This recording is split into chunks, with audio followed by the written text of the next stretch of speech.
શિયાળાની ઋતુને ઋતુનો રાજા કહેવાય છે. ગુલાબી ઠંડીની શરૂઆત થતા અને હાથ ધ્રુજવી ઠંડી સુધી ચાલતો આ સમય આપણા શરીર માટે સૌથી પોષણ ગણાય છે. આ સમયમાં જઠરાગ્નિ તીવ્ર થતી હોવાથી ભૂખ વધારે લાગે છે અને ખોરાક સરળતાથી પચી જાય છે. તેથી આયુર્વેદિક અનુસાર શિયાળો પોષણ મેળવવાનો, ઇમ્યુનિટી મજબૂત બનાવવાનો અને શરીરને તંદુરસ્ત રાખવાનો સૌથી સારો સમય છે. ત્યારે જો અમારો ખાસ અહેવાલ. મારું નામ ડૉક્ટર પ્રશાંત ગણાત્રા, રાજકોટ ખાતે મંગળા મેઇન રોડ પર છેલ્લા 17 વર્ષથી શ્રી આયુર્વેદા વેલનેસ સેન્ટર ખાતે હું કન્સલ્ટિંગ આયુર્વેદ કરી રહ્યો છું. અને આજે આપણે જે શિયાળાની ઋતુ છે એ ઋતુમાં આપણો ખોરાક કઈ પ્રકારનો હોવો જોઈએ એના માટેની વાતચીત કરવા માટે ભેગા થયા છીએ. તો ખાસ શિયાળો છે એ ઋતુઓનો રાજા કહેવાય છે. આખા વર્ષની જે શક્તિ છે ને એનો સંચય કરવા માટેની આ શ્રેષ્ઠ ઋતુ છે. આ શિયાળાની શરૂઆત ગુલાબી ઠંડીથી જાય છે અને હાડ થીજવતી ઠંડી સાથે શિયાળો વિદાય લેતો હોય છે. આપણા ભારત વર્ષમાં વાત કરીએ તો નવેમ્બર, ડિસેમ્બર, જાન્યુઆરી અને ફેબ્રુઆરી લગભગ આ 4 મહિનાઓ શિયાળાના મહિનાઓ કહી શકાય. જો આયુર્વેદ મુજબ વાત કરીએ તો આયુર્વેદમાં જે ઋતુચક્ર બતાવ્યું છે એમાં હેમંત અને શિશિર ઋતુ આ બંને શિયાળાની ઋતુ છે. ખાસ શિયાળા દરમિયાન આપણી આસપાસની આબોહવાની વાત કરીએ તો જે વાતાવરણ છે, જે આસપાસનો પવન છે એ એકદમ ઠંડો હોય છે.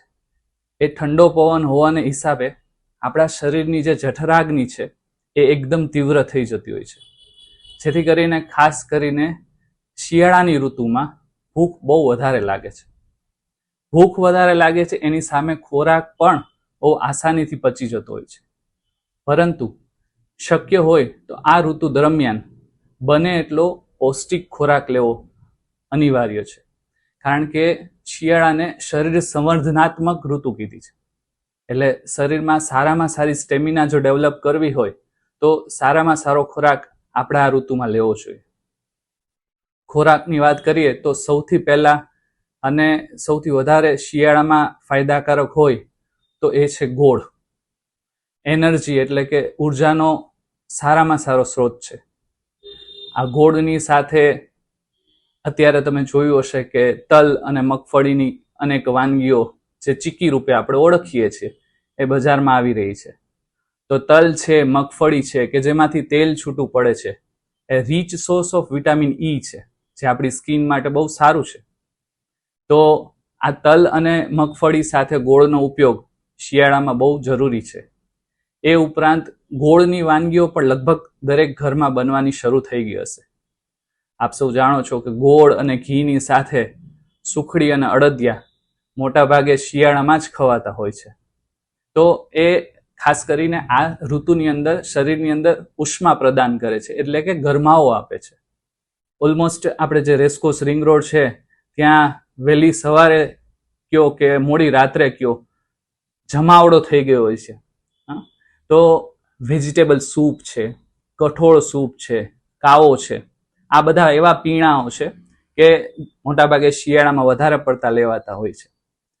તો આ બધી વસ્તુને તમે તમારા જીવનમાં વણી શકો, ખાસ શિયાળાની ઋતુ દરમિયાન. આ સિવાય શક્ય હોય તો નિયમિતપણે કસરત કરીશું, શરીરને શ્રમ આપીશું, થોડો વ્યાયામ કરીશું. 365 દિવસ કરવો જોઈએ, પણ આ ઋતુમાં તો ખાસ થવો જોઈએ. એનું કારણ છે કે શરીરનું વજન વધારવું છે અથવા તમારા શરીરનું વજન ઘટાડવું છે તો એના માટે આ શ્રેષ્ઠ ઋતુ છે.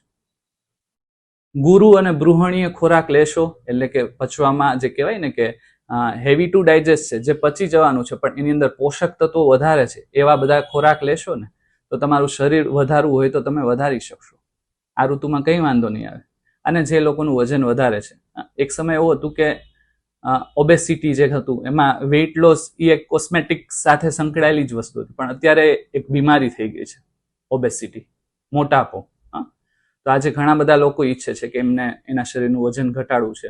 તો આ બહુ સારામાં સારો પીરિયડ છે વેઇટ લોસ માટે. તમે સારામાં સારું ફિઝિકલ વર્કઆઉટ કરી શકશો.